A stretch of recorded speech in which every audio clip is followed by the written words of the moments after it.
Hello guys, welcome back to our YouTube channel TechUp.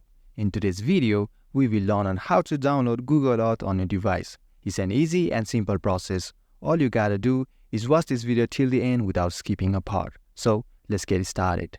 First, open Play Store on your device. Then in the search bar, type in Google Earth. Then tap on the search button. Now to download Google Earth on your device, all you gotta do is tap on the install button. So tap on it. And once the app is downloaded on your device, the button will say open.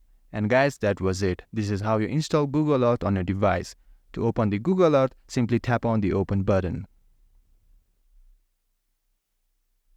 And that's it. I hope you found this video helpful. If you did, give this video a thumbs up and subscribe to our channel TechUp for more contents like this. Don't forget to hit the notification bell to never miss an update, and feel free to drop any of your queries or questions in the comment section below. I'll get right back to you.